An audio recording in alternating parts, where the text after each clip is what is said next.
Adequate notice of the February 13, 2025 meeting of the Township Committee has been provided in accordance with the Open Public Meetings Act by posting written notice and agenda of the meeting on the bulletin board in the municipal building, 1000 Route 10, Township of Hanover, and by hand delivering, mailing, or faxing such notice to the following newspapers: Morris County Daily Record, the Star Ledger, the Hanover Eagle, and by filing the same with the Township Clerk. Thank you. Roll call, Committeeman Cahill. Here. Committeeman Faramasca. Here. Committeeman Francioli. Here. Committeeman Mahalko. Here. And Mayor Gallagher. Here. 5 members in attendance. If you would, please join us for the Pledge of Allegiance, and please remain standing for our prayer, led by Deputy Mayor Mike Mahalko. I pledge allegiance to the flag of the United States of America and to the republic for which it stands, one nation, under God, indivisible, with liberty and justice for all. Almighty God, please watch over and guide this governing body with an abundance of wisdom and understanding to help make the best decisions for our residents. Please bless our first responders and township volunteers who help keep us all safe. Also, bless our township employees and residents. Lastly, please let us pray for the men and women of the U.S. Armed Forces who stand vigil over us always. Amen. Thank you, Mike.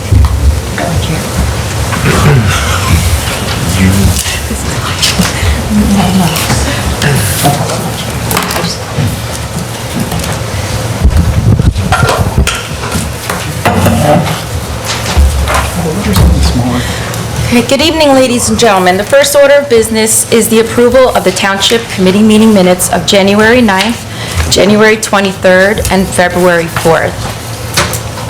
May I have a motion to approve? So moved. Second? Committeeman Cahill, I believe you have to abstain from February 4th. February 4th, yes, I'll abstain from that. Thank you. Okay, meeting minutes are approved. Next on the agenda, we have the public hearing and adoption of ordinance number 1-2025 and 2-2025. Proof of publication that the ordinances and the notice of introduction for ordinance 1 and ordinance 2 appeared in full in the January 29, 2025 issue of the Daily Record in accordance with law. I'd like to state for the record that there are 2 non-substantive changes to ordinance 1-2025. On page 4 of the ordinance, the resident family rate line should read $489, not $499, and $293, not $299. Also on the non-resident family rate line should read $443, not $476. Ordinance 2-2025 was referred to the Planning Board for their recommendation. In a letter dated January 28, 2025 from Planning Board Chair Pete DeNegris, it is stated that the redevelopment plan referenced in Ordinance 2 is not consistent with the Township's master plan. The master plan recommends development primarily for office buildings and research laboratories, whereas the redevelopment plan proposed by Ordinance 2-2025 is for a mixed-use development for multifamily housing, retail, office, and hotel uses. Due to the different uses in the 2 plans, the development standards in the plan are also different. Despite the inconsistencies between the master plan and the redevelopment plan, the Planning Board's letter recognizes the site's designation as a redevelopment area, and that the redevelopment plan helps to address the Township's obligation to provide for affordable housing and agreed with the proposed adoption. At this time, may I have a motion to convene the public hearing on ordinance 1-2025 and 2-2025? So moved. Second. Is there anyone in chambers wishing to be heard concerning any of the ordinances? If so, please state your name and address for the record and which ordinance you would like to address. Motion to close. All in favor? Aye. May I have a motion now to adopt ordinance 1-2025 and 2-2025? So moved. May I have a second? Second. On roll call, Committeeman Cahill. Aye. Committeeman Faramasca. Aye. Committeeman Francioli. Aye. Committeeman Mahalko. Yes. Mayor Gallagher. Aye. Ordinance 1-2025 and 2-2025 so adopted. Next, we have two ordinances for introduction. I'd like to read their titles into the record. Ordinance 4-2025, an ordinance of the Township Committee of the Township of Hanover, repealing Chapter 67 of the Code of the Township, entitled Substance Awareness Council, and amending and supplementing Chapter 36, entitled Mayor's Wellness Campaign, under Part 1, Administrative Legislation, with the formation of the Mayor's Wellness Campaign Municipal Alliance Substance Abuse Prevention Subcommittee. Ordinance number 5-2025, an ordinance of the Township Committee of the Township of Hanover, authorizing the replacement and upgrade of the municipal building telephone room air conditioning system and further reappropriating the balance of $16,600 in capital account number C-04-00-1564-2855 for use in making the improvements. Ordinance 4 and 5 and the notices of introduction will be published in full in the Daily Record in accordance with law. The public hearing is scheduled for March 13th, 2025 at 8 p.m. If any member of the public would like to speak regarding those ordinances, they will be given the opportunity to do so that evening. May I have a motion to introduce ordinance 4-2025 and 5-2025? So moved. Second. On roll call, Committeeman Cahill. Aye. Committeeman Faramaska. Aye. Committeeman Francioli. Aye. Committeeman Mahalka. Yes. Mayor Gallagher. Aye. So introduced. Chris, I'd like to make a comment about this one. You would like to make a comment? Yeah. Okay. Mayor Gallagher would like to make a comment regarding ordinance number 4. What's very good for Hanover Township about the ordinance we just introduced, 4-2025, is we are taking the Substance Awareness Council under the umbrella of the Mayor's Wellness Campaign, which is going to be more programs, more financing, and more opportunity for young people and all the people in Hanover Township and the surrounding municipalities. We created from a need years ago, the New Jersey Coalition for Education and Positive Choices, which, as a group, we received the Jefferson Award from the Governor of New Jersey, working to address the needs of many, many people, and it's become more and more important since the COVID-19 lockdowns. There's a lot of need out there, a lot of people that need a lot of help, and this is just going to make us bigger, stronger, and be able to offer more comprehensive programs. So as far as this is concerned, I'm personally very proud of this. I know the governing body spends a lot of time in this field and for as many people as possible. So I just wanted to weigh in on the importance of this move, Krista. Thank you. I appreciate that. Okay, moving on, we have the approval of resolutions. We do have a last-minute item that we would like to read into the record, and I'm going to ask our business administrator, Joe Giorgio, if he would read the title into the record. Thank you, Krista. This is docketed as resolution number 56-2025. It's a resolution of the Township Committee of the Township of Hanover appointing James R. Honorably as the full-time Assistant Business Administrator for a 6-month probationary period commencing April 1st, 2025 and ending October 1st, 2025, and establishing his salary at $85,000 per annum in accordance with Job Group 10 under Schedule B and Salary Guide C of Salary Ordinance 8-2024, and it's a conditional offer of employment subject to receiving a satisfactory medical examination and criminal history record check. Thank you. You're welcome. So I'd like to have a motion to approve as a consent agenda resolutions number 43-2025 through 56-2025. But does any member of the committee have any questions or would like to make any comments regarding any of those resolutions? I'm very impressed with the amount of, should we call it refunds that we're getting on many of the contracts. So, seems to me, with just the refunds alone, we've got another street or two we can squeeze out of that. you know? Hopefully. Hopefully. I'll make a motion that there be approved. Thank you. Second? All in favor? Aye. The resolutions are so approved, and congratulations to you. Congratulations and welcome. Congratulations, James. I believe now we have to pay our bills. John, you want to pay our bills in the amount of Yes,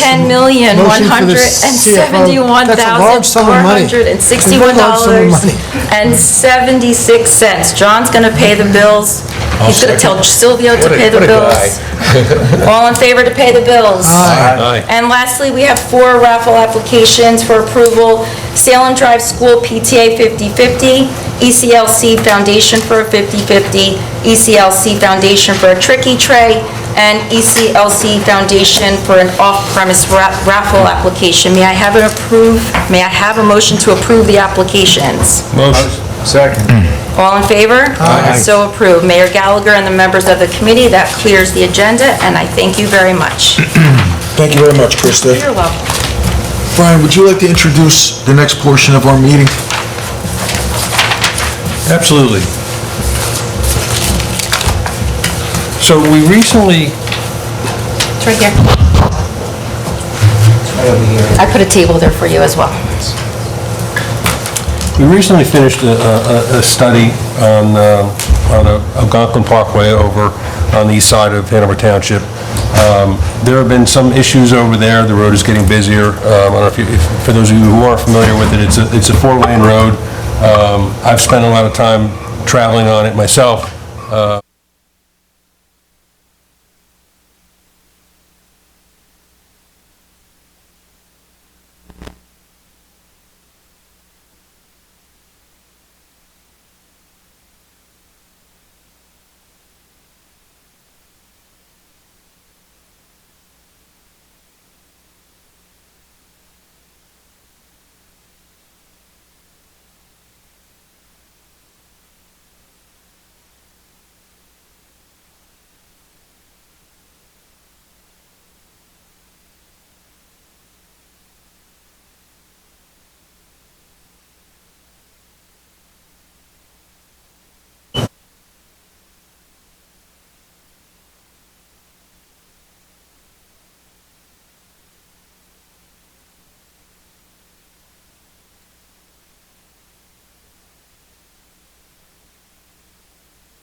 Better?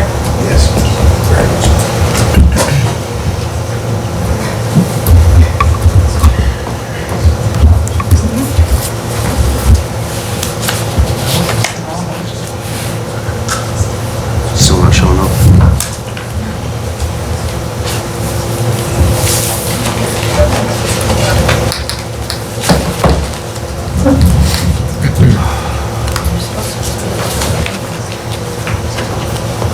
You have something up there, Krista? My logo.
So anyway.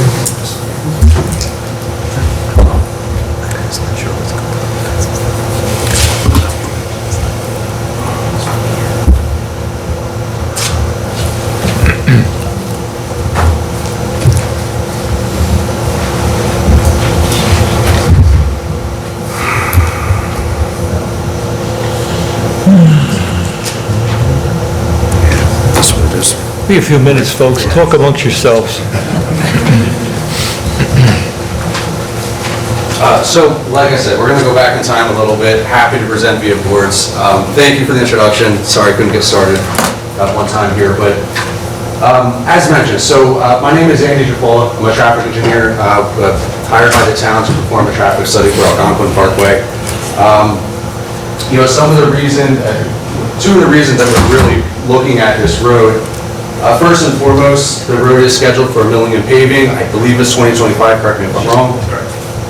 So it's a great opportunity to make some improvements as part of that mill and pave program to try and enhance the road if there is a reason to. Part two of the reason we're looking at this, what the township represented to us is that there are some issues with pedestrians at a concentrated location that are crossing across this 4-lane roadway with very high speed, so there's a concern with safety of those pedestrians. So it was kind of a two-part study where we looked at all of Algonquin Parkway from Route 10 down to Troy Road. What we did as part of this study, we took traffic counts. Those traffic counts were performed in September when school was in session. We made sure that calendar, we looked at that calendar to ensure that school was active when we took those counts. We installed ATRs for a period of 1 week. So we took traffic counts on a Tuesday and a Wednesday, and then what we did is installed road tubes across that road for a full week. And then we also looked at connected vehicle data that's available to make sure that we had representative traffic counts. So looking at those three different sources, we're very comfortable that we have representative traffic data for this corridor. We also took individual pedestrian counts at the location where we were observing mid-block crosswalks. And that was between the two buildings for Nutramed that is located approximately at the middle of Algonquin Parkway between Troy Road and Route 10. And again, we were actually out there for 2 days. We were a little concerned that if we counted on one day, perhaps we didn't observe them, so we wanted to count 2 days. And we observed a lot of pedestrians crossing, upwards, I want to say around 100 to 150 pedestrians crossing in a single day, generally in groups of 5 to 10 or so. We also we looked at crash data. So we requested the crash reports from the police department. We requested those crash reports for all of 2022, 2023, and through August of 2024. We reviewed each one of those crash reports individually, not necessarily just for a statistical reason to understand how many crashes or so, but we really read the reports where, you know, the police wanted to do a great job of sketching up what exactly happened, putting in diagrams, and really trying to paint the picture of what led to a crash occurring within this corridor. So we looked at all of the public intersections in the corridor, individually as an intersection, but we also reviewed all of the crashes on the corridor as a whole that may have been occurring at driveway entrances, or perhaps people are trying to change lanes and those sorts of things. And lastly, what we did was identify the speed of the corridor. We were provided with speed data from the police department where they performed their own studies, and then we also did the independent study and generally verified that the speeds is well in excess of the speed limit. For reference, the speed limit on Algonquin Parkway is 35 miles per hour. The police data showed the speed generally around 45 to 50 miles per hour, and the data that we got showed generally the same thing. So there's clearly a problem with speeding in this corridor. So, you know, that's all of the background data that we collected. In addition, when we were collecting that data, we were on site. We were observing traffic patterns in the morning rush hour, the afternoon rush hour, and I just kind of made it a habit during the course of this study. If I had business in the area, I would just drive the corridor and see what's going on to see if there's anything that's happening at other sporadic times. So, you know, generally, I'm just going to walk through those observations. I'm going to start down at Troy Road, Algonquin Parkway. This is Troy Road. In general, this intersection experiences a lot of delay for, I'm going to say, about a 30-minute to 45-minute period. My feeling is that there's a lot of shift change that is happening because it seemed to happen at exactly the same time throughout the day, and it really did seem to be a large influx of vehicles coming to this approach at the same time. What we found was that the left turn lane would back up probably be about 30 to 40 vehicles in that left turn lane that are waiting to go. Generally, it would clear out.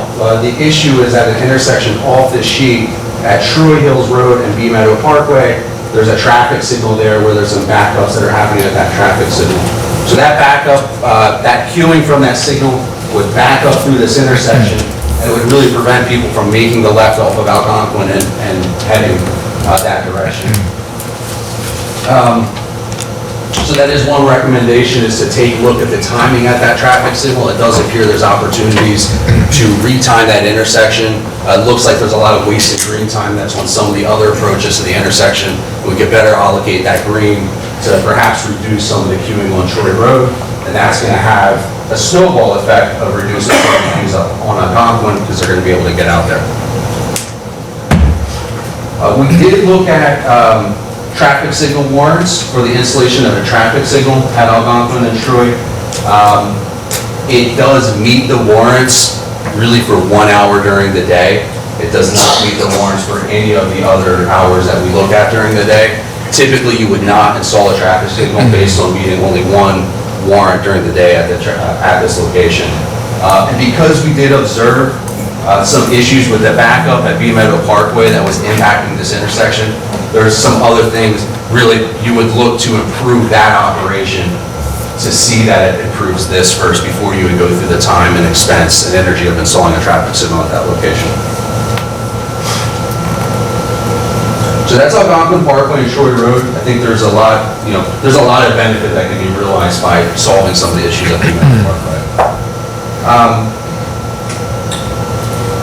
In general, the only other location where, through the crash data and observations that we noticed, other than the mid-block crosswalk, which I will get to in a moment, but from a traffic operations perspective, at the intersection of Melanie Lane and Algonquin Parkway, there was a crash history, a large number of angle crashes. What that means is, really, it's someone pulling out of Melanie Lane looking to make a left turn towards Route 10, and you have someone who's on Algonquin Parkway and there's a crash that occurs. From the crash data that we were looking at, it appears to be related to sight distance. And the other issue that we noticed is that within the dedicated right turn lane, as you're traveling on Algonquin Parkway towards Troy Road, people would utilize that right turn lane as a through lane through the intersection. They shouldn't be doing that, but I understand why it's happening just from a layman's perspective. It really is because there are two receiving lanes on the far side of that intersection. So if you happen to find yourself in that lane, you think to yourself, oh, I can just go through, there's a lane there, let me just drive into it. But what that driver is probably not realizing is that someone who is on Melanie Lane who is looking to make a left turn lane, when they see someone in that right turn lane, they think they're making a right, and they think they can pull out, and that's where we see crashes occurring. So we do have some recommendations through striping to help improve that situation.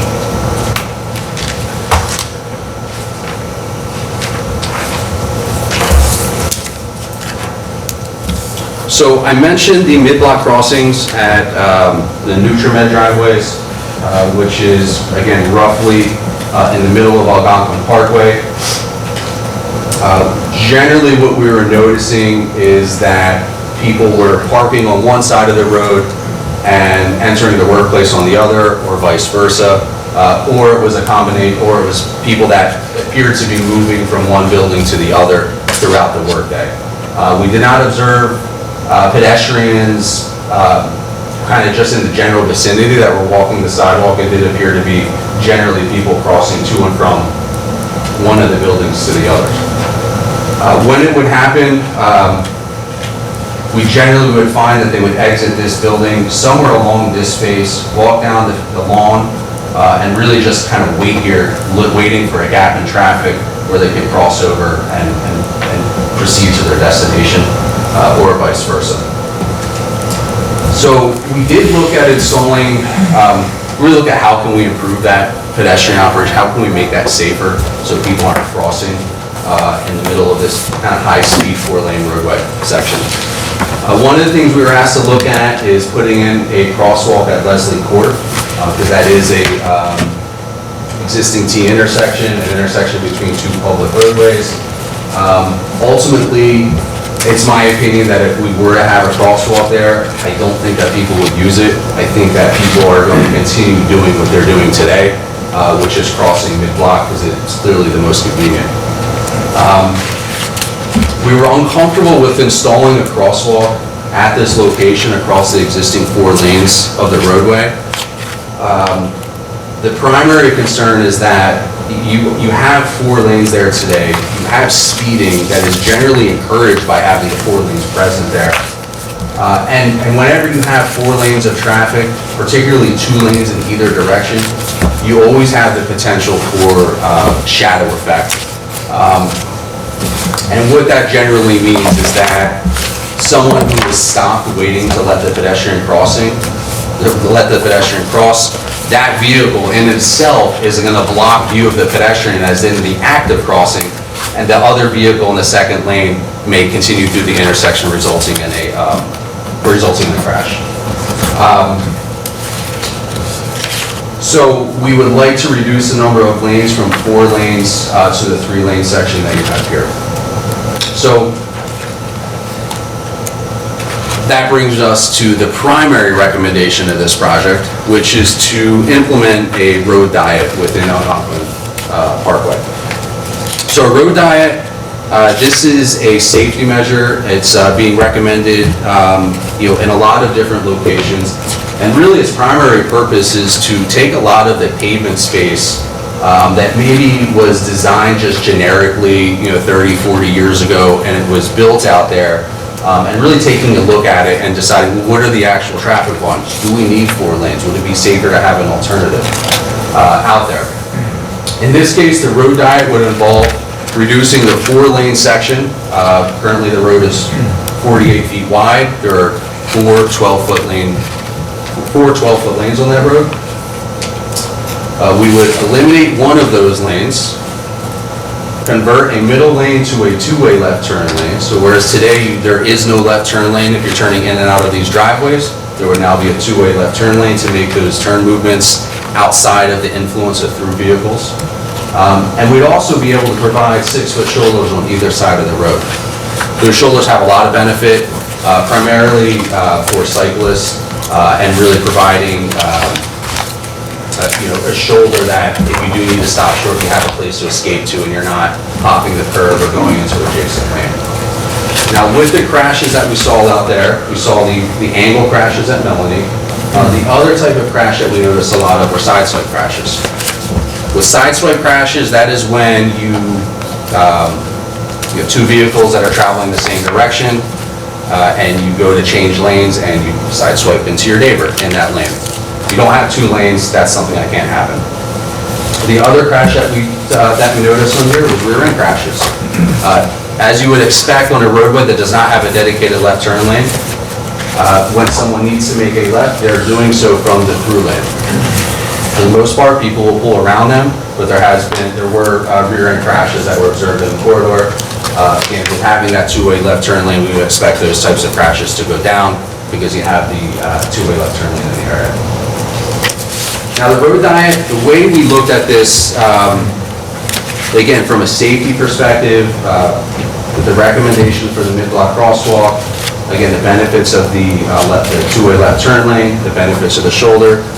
We did want to get comfortable that this would work just from a traffic volume perspective. We don't want to create intersections that are not functioning by reducing the number of lanes on the road. So just to kind of put it into perspective, when you look at a corridor from a high-level planning perspective, what you tend to do is look at the average daily traffic, the ADT for the roadway. Based on common literature out there that you would start to look at, normally for any roadway that has an ADT of 10,000 or less, the FHWA would describe as being a, quote, great candidate for a road diet. To put it in perspective, the ADT here is just over 5,000. It's about half of that threshold where FHWA would consider this a, quote, great candidate. And even beyond that, you can do road diets from 10,000 to 15,000 ADT. but you would need to start looking at intersection analysis. In this case, even though we're half of the ADT that FHW would quote consider great, we still did perform capacity analysis, traffic analysis at each of these intersections in the corridor. And what we found is that there's really no measurable impact on this. And it's indicative of the fact that the curb-to-curb space within this corridor is not being used effectively. So by providing this striping enhancement, we are going to more effectively utilize that concrete space to provide a safer installation of the road. The exception, I'll say, is at Algonquin and Troy Road. Again, because of that left turn queuing that we have down there, this is not going to resolve that. This is also not going to make it worse. What we would expect to happen is that when that backup occurs for a half hour to 45 minutes on a daily basis in the afternoon, that left turn queue is going to continue to occur, and then it's going to occur within that two-way left turn lane that we're proposing. So it's not going to create a situation where you can no longer bypass that and make a right on the Troy Road as you can today.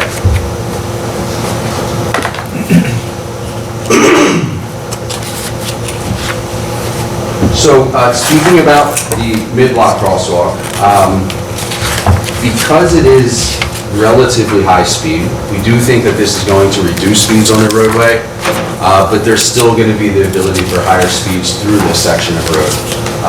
In addition, it is still an uncontrolled crosswalk, meaning that vehicles are not required to stop at the crosswalk. There's a stop sign, there's not a traffic signal. We do recommend the installation of rectangular rapid flashing beacons. I believe you have them in town. And what these signs here, they're the pedestrian signs with a downward facing arrow, and this is called the rectangular rapid flashing beacon. If someone wants to cross, there would be a push button present with a curb ramp entering the crosswalk. You would press that push button and it would flash very fast, grabbing the attention of the motorists in the roadway, bringing them to a stop. So, these signs combined with this road diet and the signing package that you see here, I think it's going to make it much safer for pedestrians to cross this section of road than it is today. The other thing we looked at with the mid-block crosswalk is the line of sight. So as you're looking at Algonquin Parkway, on the south side of the mid-block crosswalk, we did have a concern with a pedestrian sitting at the curb ramp waiting to cross, and the motorist generally needs to look across this curb and across the topography in here, which there is a fairly steep topography on that side of the road. So we did perform a site distance analysis where we kind of surveyed this area. We did cut a line of sight to ensure that you're going to be able to have that line of sight. There is some recommended clearing just in this general area that we do recommend to provide that line of sight, but there's no topography in the way, which is important. So this is brush clearing, and if there are more mature trees, it would be limbing up the trees so that you can see underneath those limbs.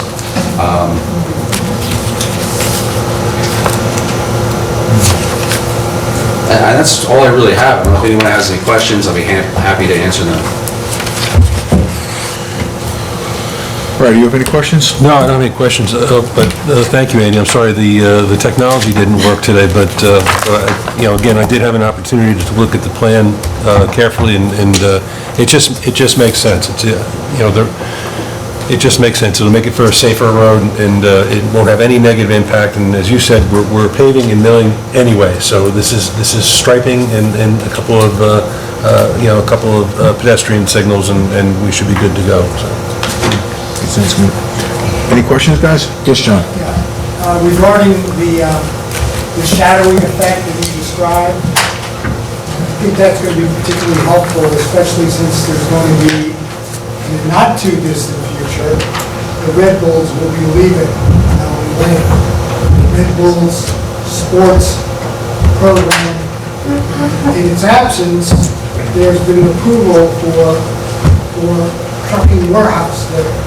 Yep. With the addition of more trucks, more warehouses in that location. I think that insight you have about the shadowing effect will become even more helpful to protect the pedestrian.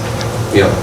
I think it's also going to help, just to that point, and by the way, we did include that traffic study. We were aware of that project, and that was included in there. And with the striping enhancements that we're looking at, Melanie, that's going to be especially helpful to eliminate that shadowing, really isolating that right turn lane to make it clear that if you're in this right turn lane, you're supposed to make the right, which is going to help eliminate that. I agree. Jerry, do you have any input on this? No, absolutely. I've been working with Andy on this project now for, I think it's been over a year since we started identifying that there was an issue on this road. Initially, we were just looking at addressing the pedestrian crosswalk, and I know we were uncomfortable internally when it was just a 4-lane road. We were not going to support that at that point. But having this further analysis into the road diet not only supports the mid-block crosswalk and address that issue, but addresses all the other issues that Andy spoke about in terms of providing a safer road, providing additional benefits to the cycling community and that shoulder. And, you know, having those benefits without any negative impacts to the capacity of the roadway. So I support this. What about the light over on Bee Meadow, or at Troy Hills where it meets Bee Meadow there?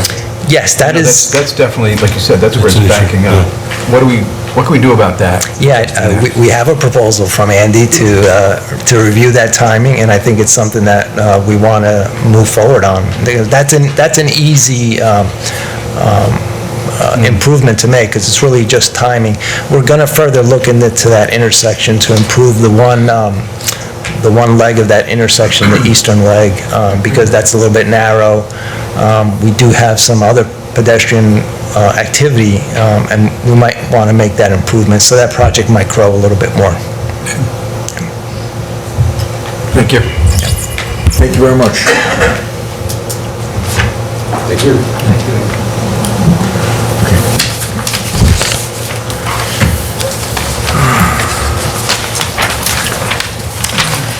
Okay, moving on, we have our monthly report from Fred Samrow regarding fourth-round obligations.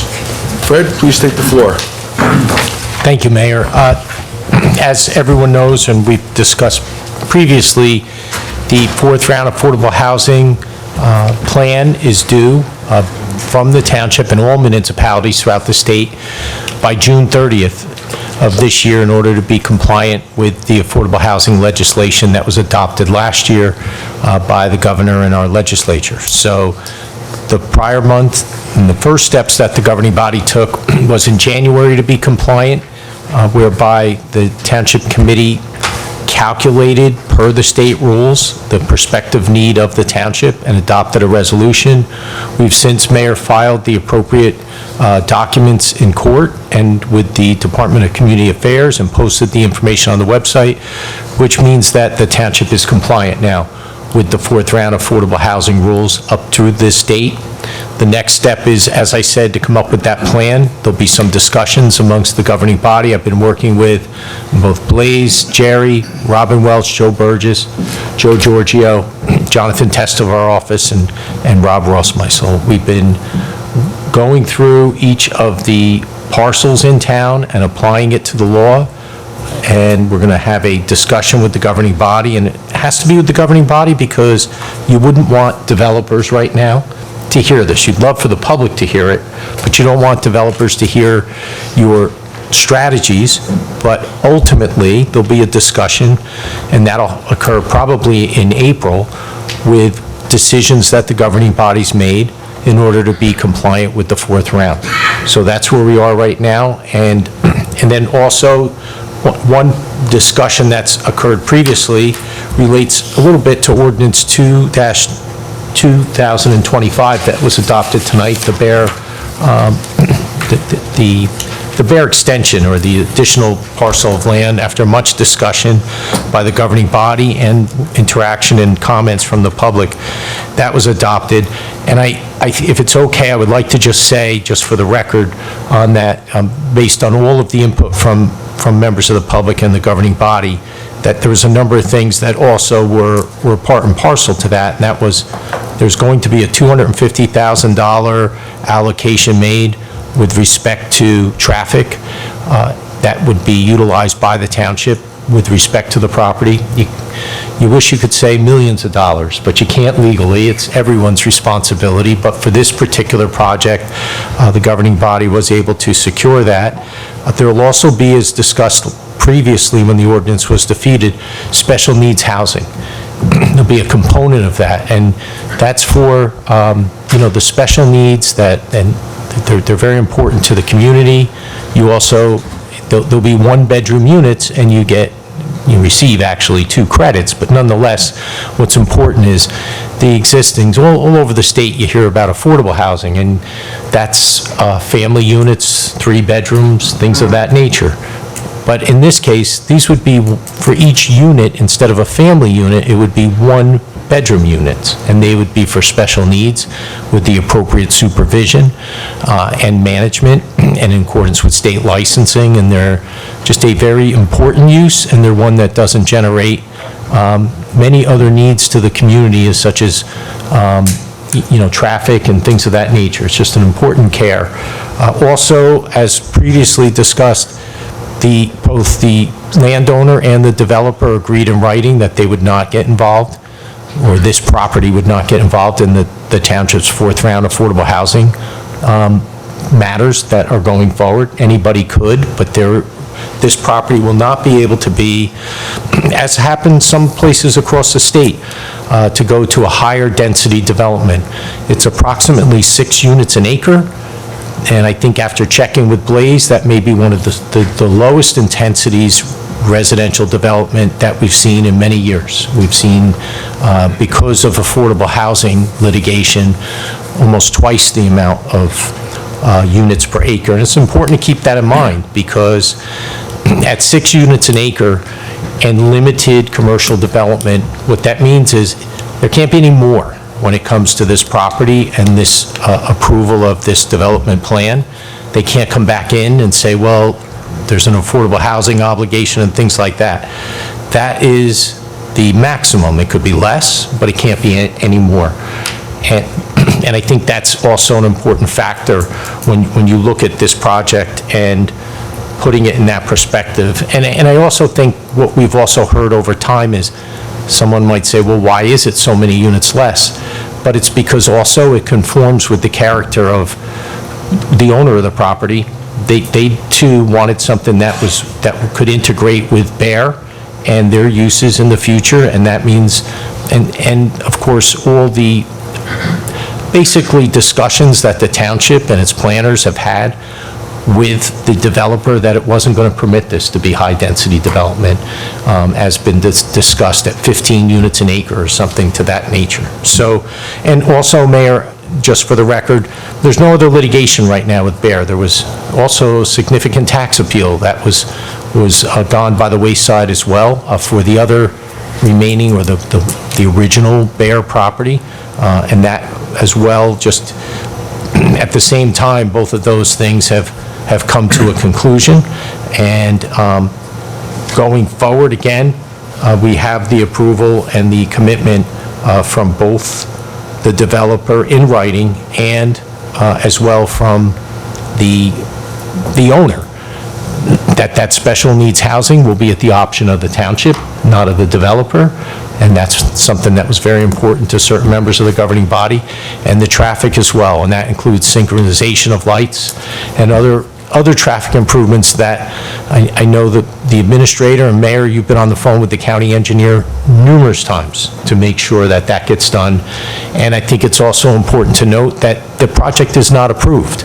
The project still has to go for site plan approval, and that means the public will be noticed. The public can ask questions about landscaping, buffers, there'll be open space on the property, There'll be questions to explain traffic and what the impacts would be, and egress and ingress to the site, those type of things. This is just a redevelopment plan to give the developer the right, but only this right, not to come in for other changes and things of that nature.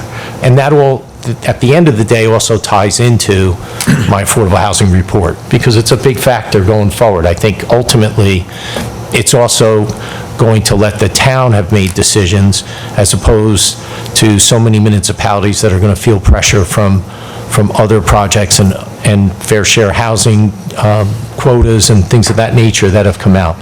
And finally, Mayor, with respect to the Mont Vale litigation that the township's part of with respect to affordable housing, there's been a number of court interactions. They have not gone the way of the group. They've been very thoroughly briefed. We've read the briefs.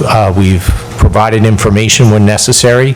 And these type of matters, when they're so significant, they take a long time to land where everyone wants to get sort of a final decision. There's been temporary requests for stays, temporary requests to hold the rules or appeal the rules. And in each case, so far, the courts have denied such and said you have to keep moving forward.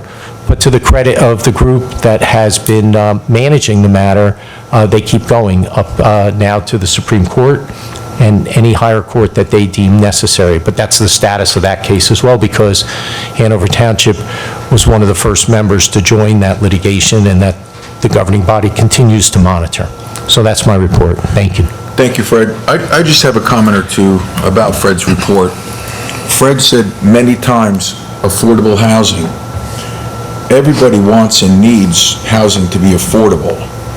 It's almost a tricky term when you're dealing with these mandates. For example, in the third round, New Jersey said we owed them 1,000 units, and we negotiated down from the 1,000 units. But we call it high-density housing, because in order to get the 1,000, you have to have a 20% set-aside, which means you build 5,000. Hanover Township currently has 5,100 dwellings.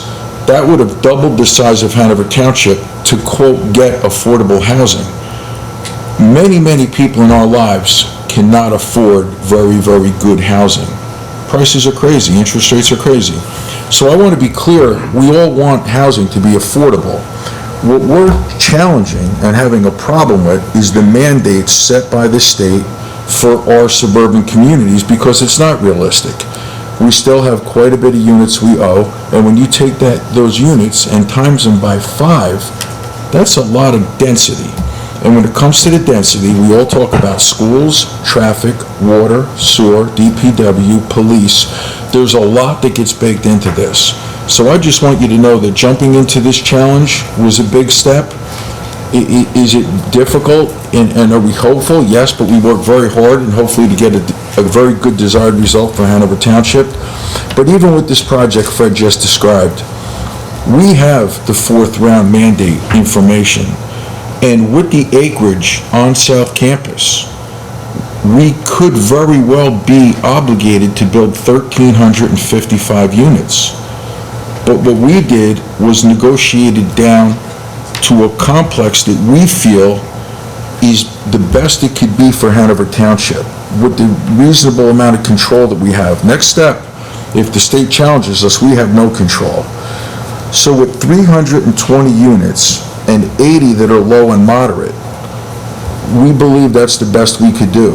And when we defeated this ordinance the first time, the reason was we put forth 5 demands. Not recommendations, demands. And because we took a step back and defeated the ordinance that we introduced, we have a much, much better project. And it is because of the work of every single member of this governing body, and you'd be very impressed and happily impressed about how much time we spent struggling with Fred, with Joe, with our professionals on what we could possibly do. So we're available to discuss this at any point, but please, when you hear at least this governing body talk about affordable housing, we need housing to be affordable. We're talking about this specific law handed down by Trenton, which has to do with high-density housing. and the fact that we're not really prepared to deal with this. And it's going to cost us a lot of time, it's going to cost us a lot of money. I think some of us are aging in dog years because we're just fighting and fighting and fighting. We haven't come up for air yet. I served for 2 years with John on the subcommittee for round 3, now we're in round 4. So I just wanted to say that, Fred. And there's a lot more to say, but that's about it for right now. And if I could add one thing, Mayor, to what you said. Out of all the different projects and developments, and there's always these development pressures when it's a desirable town, right? And a desirable location. But this governing body, and Mayor, you reached out a number of times to the residents that are most impacted, right next door. And those voices were heard from a standpoint of very important discussions about setbacks, height, traffic, and I don't think it ends with this, because I really have to say, I could stand by what the mayor said in this governing body. If along the way, any of the residents who have been very engaged and understanding the process to a great degree, because it's easy, just like you said, one, we just say no, and then all of a sudden, many years later, it's a problem. But if there are issues that come up along the way in the development application, the site plan, this entire township committee has been so engaged in the process. Everyone is accessible to take any concerns about what's coming forward, and, maybe something that someone didn't think of, or something that the planning process didn't address, to contact Joe Giorgio, who the township administrator, and let him know what that is, because we took every single comment back and tried to figure out ways to address it. This governing body did specifically. So it's not just lip service. You all did that, and I know that door's open, and it doesn't end, because there'll be an application. There could even be a development, and I've seen this governing body go back to any developer and say, that's not good enough. So I just want I want to say one more thing about the just say no, which in a way is very, very naive and unfair to people that actually know better. But if we were to just say no, and I've said this before, and we've all said it, every one of us can say, no, we're not doing it. And we can go to anywhere in town and say, Gallagher, you were a hero. You said no, you stood up. But guess what? The state can override us, and they will. So if we said, no, we're not going to do it, and walked out of here high-fiving one another, well, shame on us, because we skated our position to represent Hanover Township in the best way that we can. Now, before we move on and open up to the public, this is so important, and we're going to have many, many steps like this that are so important. I would just like to ask each member of the governing body if they'd like to take the floor for a minute and just state what was important to you and some of the pieces that we haven't covered. John, can you begin? Sure. The plan that we just went through, it was optimized. We rejected the former plan that came into us. We had major considerations. There were 5 demands. We call them improvements to the plan. We looked at those, the opportunity, the attorney can speak to the benefit to Hanover Township residents for this special needs housing. They'll be given priority. That's important. We also, to the mayor's credit, we owe it to you to do an assessment of the downside impact for failing to act.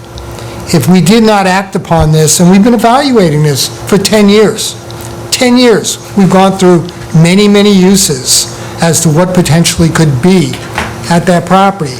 And there was a consistent use coming back again and again and again, and that was called mixed use. So I believe that the plan that got developed with the Township Committee is optimized in that it is mixed use. There will be some commercial components to it, but from a density standpoint, we've minimized the potential impact that could be in the South Campus. We took into account many of the issues that the residents of nearby neighborhood of Heritage Woods brought to the attention of the committee. We listened loudly to the concerns about traffic management, so I do believe this overall plan has been optimized, and it will go another round, and the next round with it will be in planning in terms of site plan. So I think we're in a better place than we were 6 weeks ago when we first rejected the original plan. Thanks, John. Brian, you want to take a minute? Yeah, many of my colleagues on the Township Committee know my feelings about this project. And they're really directed toward Bayer Corporation, but that's another matter. Bayer being the owner of the lands involved in this, but I will say this. This Township Committee worked very, very hard, through very difficult negotiations here. You heard Township Council mention as a component of this thing that there will be housing for special needs. Why is that such a value to us? For every bedroom that we put into a special needs housing, we get credit for 2 market units, okay, 2 market units. So for example, to simplify it, if there's a group home on this property and it has 6 bedrooms, that's 12 credits that we can apply toward the density housing. If you use the formula going out further, as council explained, that being 20% of the requirement in order to get market houses unit, that saves us nearly 160 market units that we can bank that will not be built in Hanover Township. This in conjunction with other negotiations that the township entered into for taking 80 of the low and moderate units and having them 20 to 25%, I believe, John, designated for special needs that will give opportunities for special needs individuals who can operate independently, an opportunity to have housing. Will we get credit there? Yes. For every one of those, we once again get credit for 2. So we bargained as best we could. We were hoping that our bargaining would reduce the gross amount of market units on this property, but I think at the final analysis, as the mayor was even going over, this is down to the most minimums that we could get with the developer in conjunction with the property owner, Bayer, and eliminate the risk of some potential 1,500 market units that could be built on this property. Is there more work to be done regarding off-site improvements in traffic? Yes. We're concerned about our neighbors in the surrounding areas, heritage, etc., and we're examining that now, and I understand, Mayor, we should be getting some additional input on egress off this property. So, those are my comments. Thank you. Thank you, Ron. Mike, do you have anything? No, again, I just thank the fellow committeemen. We worked hard on this. We came up with, I think, the best we can get. Is it what we wanted? No, but I think it's the best deal that we could possibly come up with. And again, thank you all for the hard work. Good job. Thank you, Mike. Brian, want to close this out? So I'm going to take it a little bit wider and deeper because the fact of the matter is you can obviously tell we spend an awful lot of time on this. We spend an awful lot of our effort on this every time there's a builder or somebody that wants to do something in the name of affordable housing. The big picture here is what Ace was describing, where we have to build 5,000 units to get 1,000 affordables, is called builder's remedy. And the state's solution is, let's get the builders involved, let's get the builders involved with the courts so that they can force our hand and increase density in every town around us. That's the core of the issue. None of us on this dais has anything against affordable housing. We understand there's a need for it, but there has to be another way to do it, and that's really the problem. So I'm going to end that by saying we do have a governor's race coming up, and this is not a partisan statement in any way, shape, or form.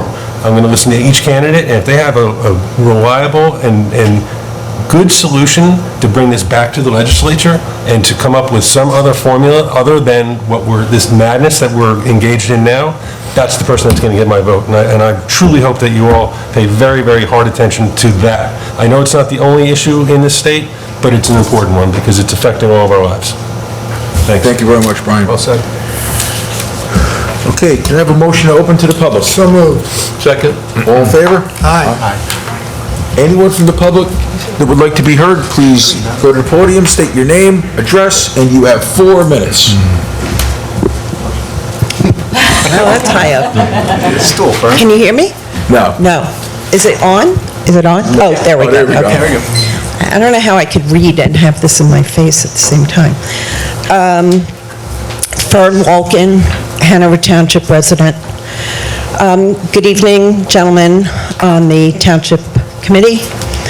I'm here because every one of you is a Republican who likely voted for the 34-count felon in the White House. I'm here to explain to you what this means to our residents and our town. Donald Trump has shown himself on day one to be a dictator and to not care about the rule of law which this country is based upon. Some of you and some of the residents in this town are probably still supporters of his and his administration. But let me tell you what this means. It means that if your family member gets cancer, they will likely not get treatment they need because Trump has just put a stop to cancer research that is funded by the NIH, which is the federal government. They will not get treatment because the cancer centers in our hospitals are partially funded by the federal government. If your daughters or granddaughters get pregnant and have an unviable pregnancy or a miscarriage, they will not be able to get treatment, be it an abortion or a D&C, and will possibly die at the doorstep of a hospital that will not take them because of a total federal abortion ban. So yes, that will happen in New Jersey. You or your mother or father who are on Medicare will have to find another means of insurance when they take it away, because Medicare Part 1 is a federally funded program, along with Medicaid for the disabled, which you seem to care a lot about, and low economic means. Let's move on to our town. Forget the firehouse in Cedar Knolls that we wanted to build. They will not be able to afford any new equipment because some of that subsidy comes from federal grants. And let me not forget that the so-called law and order president who flouts the law at every turn will no longer be allowing grants for such things as video cameras for our police department and other federally funded programs. You know the money Congresswoman Sherrill got for this region to remedy the Whippany River flooding, that will be gone. How about our schools? I can't imagine running our schools without the money from the federal government, for which Donald Trump just closed the Department of Education. Children with disabilities in this town will be the first ones to suffer. New Jersey towns can receive federal grants for a variety of purposes, including community development, disaster relief through FEMA that he wants to dismantle, and economic development. You gentlemen know better than I how much of our budget comes from the federal grants. And where will the money come from for these shortfalls? Because I don't have any money left over after paying for his golfing trips. And speaking of taxpayer dollars, Trump's best grift yet will be taking our taxpayer dollars from the Treasury and investing billions of it in cryptocurrency. Which cryptocurrency? I bet you can't guess, or maybe you can. And when he does that, and it fails for the US government, but he makes a killing, and literally people will kill themselves when they lose all their money, what then? Where will all that tax money be? Can we talk about vaccines for a minute? You guys are old enough to remember polio and smallpox and measles and mumps. Do you want to go back to those days where that's a common occurrence? Because they just approved RFK, a vaccine denier, as our Secretary of HHS. Fern, Yes. out of all due respect, Yes. the timer just went off, Oh, okay, no, that's fine. but thank you very We much. will continue. No, I will continue. Richard Dunn, 59 Manga Road in Cedar Knolls, New Jersey. Okay. I think Fern just mentioned about people dying because they may not be vaccinated. Well, speaking of people dying, there are people still dying in Ukraine. We have a very large Ukrainian population in this town, and we're proud of it. What happened to solving this problem on day one? And what will be the solution? Handing over Ukraine to Putin? You know Trump reveres and admires Putin, a killer and a tyrant. Trump aspires to be like him. And lastly, we dare take up the cause of immigrants in this town and in this country. Who do you think picks our crops, works in the chicken and meat factories, who mows our lawns and takes care of our seniors, who cleans our houses and office buildings? Hard-working immigrants, whether documented or not. So dare we ask, has the price of eggs gone down? Has the price of anything gone down? No, and it will continue to climb with these new tariffs, and you can't blame Biden for that. So we will finish with this. We are here because someone has to take responsibility for this disaster that is in the making right now that affects everyone in this community. And we refuse as Democrats to take any blame for this. We are laying the blame at your doorstep. You all on the dais, all 5,282 of you in Hanover who voted for him, and the 70 million across the country who likewise voted for him. This power grab is unconstitutional, but will the Supreme Court uphold that? We don't know yet. We'll see. This is all of our problem now. But you gave Trump the keys to the car or the combination to the safe. We are literally on the precipice of losing our democracy. When will your party stand up to this tyrant? We will call upon each of you to reach out to your Republican colleagues in higher offices. Commissioner Bergen, Commissioner Weber, the 3 Republican congressmen in New Jersey, Chris Smith, Jeff Van Drew, and Thomas Kane Jr. Draw a line in the sand and say enough. Thank you. Thank you very much. Anyone else? John Argarillo, 2 Lexington Court, Heritage Woods. I'm not going to use this platform for political reasons. I could use this platform because I have questions about what's actually on the agenda.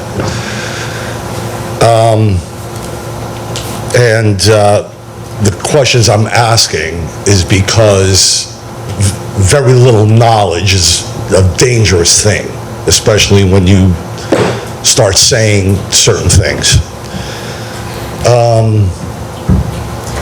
I understand and I can appreciate, you guys doing the work that you guys are doing on holding Trenton back. And Mr. Cahill, you discussed, we've got an election coming up with the governor and everything like that. But there were certain buzzwords that were being used that I'd like to understand. One is special needs housing. What does that actually mean? Okay, and the reason why I'm asking this question is because my wife is an educator and she works in schools. Granted, not here overseas. Now, I had to come back home because I had to take care of my 90-year-old parents. So we've been residents here for a very long time. Mayor, I was at Memorial when your mom was there, okay? So I'd like to know what special needs actually means. Now, I appreciate also the work that you guys have done, and I can understand what you're saying about you guys getting credits, meaning holding Trenton at bay, okay? But you, sir, I can't see it because the gentleman's head. Mr. Samurai. Yes. You also said, living in a desirable town, okay? The amount of traffic that I've seen in this area over the last 50 years has become unbelievable. You guys say you guys are doing studies, about bear and everything else. The last time I was at one of these meetings, and I spoke to, I think, this gentleman right over here, Mr. Faramasca. Mr. Esposito, I think it was. Okay. We discussed the amount of traffic that was coming through Bear Avenue, people cutting through Heritage Woods to get to Deerfield, people using just the back end just to avoid Whippany Road. So your traffic studies, you know, I'm a little dubious on what's going to transpire. And quite honestly, you know, I understand you guys turning around and just saying no, okay, and that doesn't help because then you get a pushback from Trenton, okay? And then you solve absolutely nothing because then you've just lost. But I don't know whether I'm speaking for anybody else in Heritage Woods or in that area itself, but you know, you're losing the desire to live in this town, okay? That was one of the reasons why my folks moved here from, by the way, New York City, okay? So, you know, I'd like to know a little bit more about what the heck is going on, because you guys also spoke the last time, I think, at one of these meetings, about UPS putting in another depot somewhere on Jefferson Road, and the amount of traffic that was going to be happening. Thank you very much for your time, I appreciate it. I'm going to take 30 seconds to adjust the traffic. I'm going to ask Ron to take 30 to 60 seconds for the special needs, just to clear that up for you. Okay. I joked that my christened name is Thomas, and I am doubting Thomas. I've read traffic studies for 12 years. Right. Most of them, in my opinion, are just about useless because they conclude with little or no impact to local traffic. How is that possible? I know as a fact when you come down Whippany Road, because this is my backyard. Right. This is where I live. I live on Woodfield Drive. To make the left on Parsippany Road, peak hour is rated for 400 lefts an hour. It currently has 7. So instead of just saying that we're studying it and studying it and studying it, we went and asked for specific items that can make it better, have it flow better, and we have quite a few. We have a partnership with the county now that we've never had. We have Collier's Engineering, which is the best engineering firm you can possibly hire, working with us to look at the whole area in total. Because if you look at this project, you look at this project, and you look at this project, they can all find their way to make it look acceptable. But when you put them all in there, it's a problem. And there's a lot of specifics that I can go over with you offline that will make you feel at least somebody's listening to you. But the only other thing I'll say is Heritage Woods is a big deal. But what's also a big deal is if you Google Earth, that section of Hanover Township. Right. There's 3 schools. Yeah. There's businesses. There's 2 major condo complexes. Yep. And there's thousands of residents.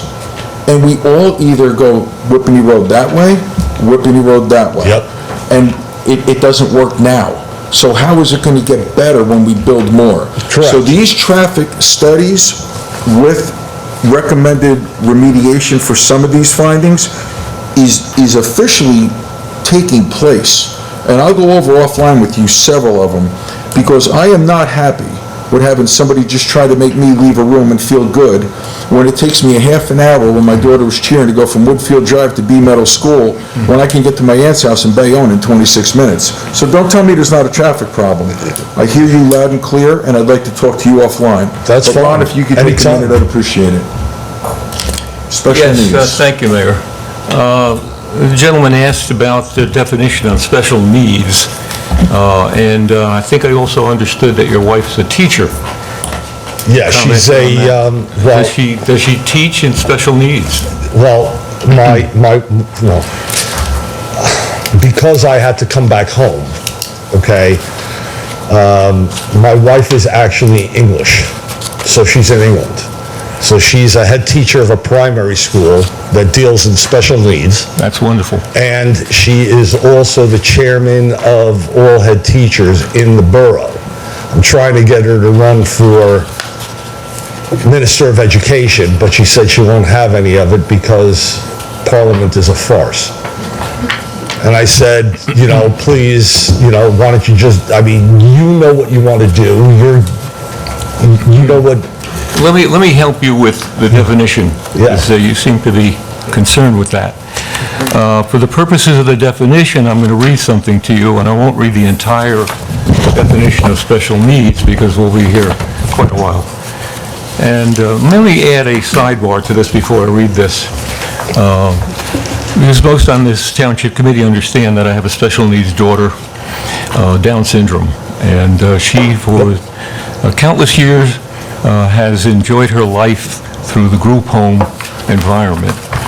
Hanover Township has about 12 group home environments in this town for special needs individuals. But by definition, the purpose of the definition of special needs refers to individuals who meet the definition of disability under the Americans with Disability Act. No, that's fine. You don't have to go any farther. If you're talking special needs in that form, I get it.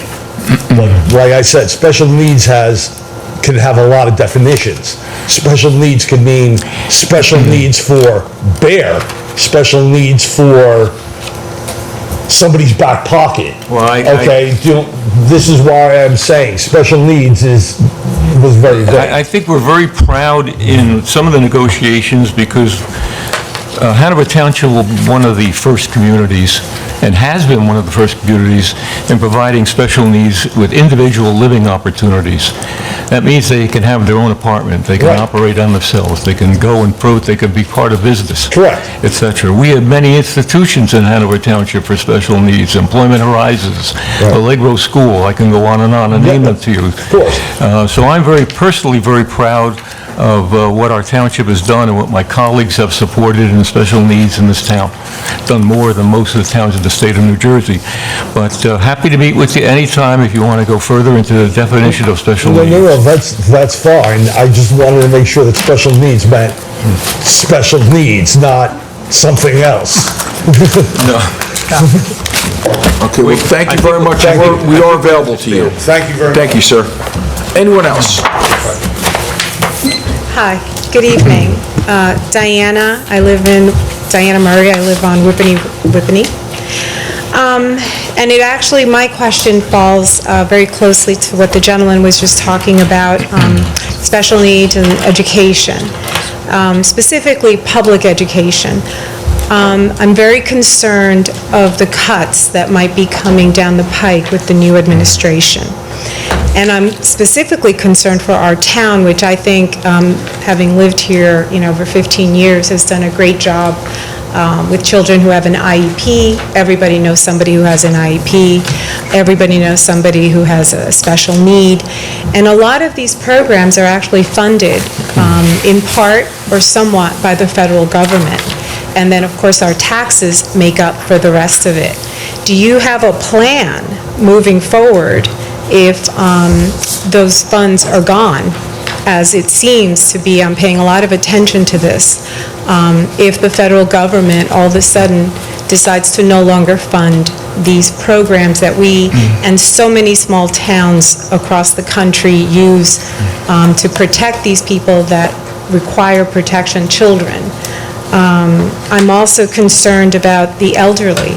We have, elderly with Social Security, Medicaid, Medicare, veterans benefits. There's so many things that the federal government actually does for us.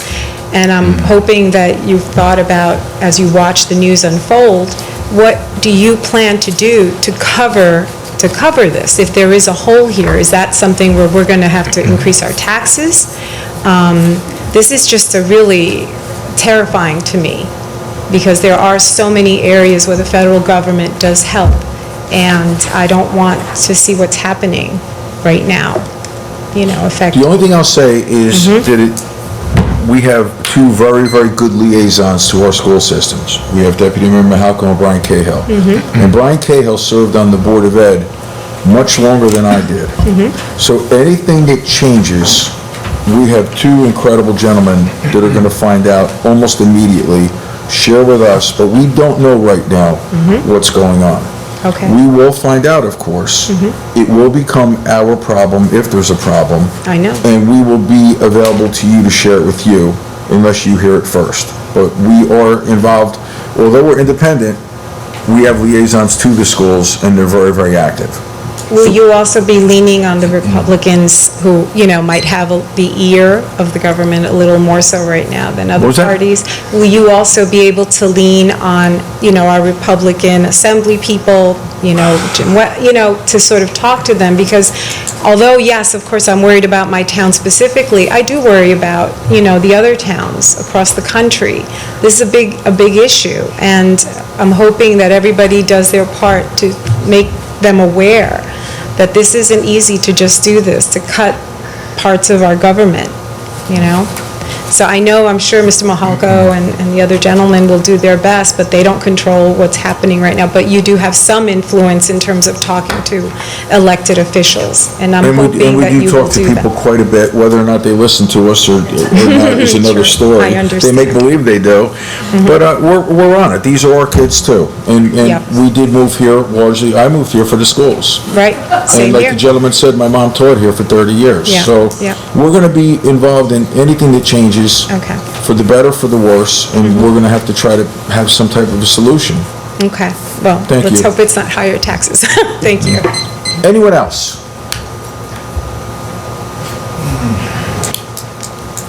Dean Atkinson, Cedar Knolls. My comment, I guess, is not really so much for the committee, but for the crowd. I know several of you have gotten up to speak to them about speaking to the legislators about what's going on.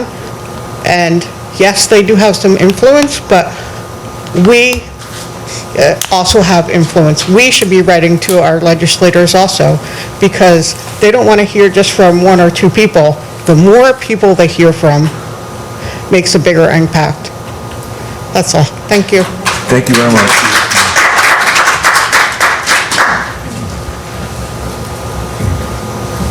Chris Atkinson, Mountain Ave, Cedar Knolls. Last time I was here, I asked about the accidents on Ridgedale in front of Walmart. I was wondering if you learned anything since the last time I was here. Perfectly honestly, no, I have not. But I did commit to looking into it to see what the actual traffic stats are. I believe that's what I said the last time. Not necessarily acknowledging that there's a specific problem there, but I will try to get those Yeah, 'cause statistics. it just seems like the same spot every time. It just seems like a tragedy, like waiting to happen. Right. Okay. Thank you.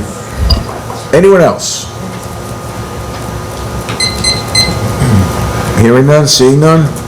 Motion to close? So moved. Second. All in favor? Aye. Gentlemen, do you want to forego our comments? Because we have a lot more work to do. So motion to adjourn? So moved. All in favor? And we're continuing In conference our room. meeting in conference room A.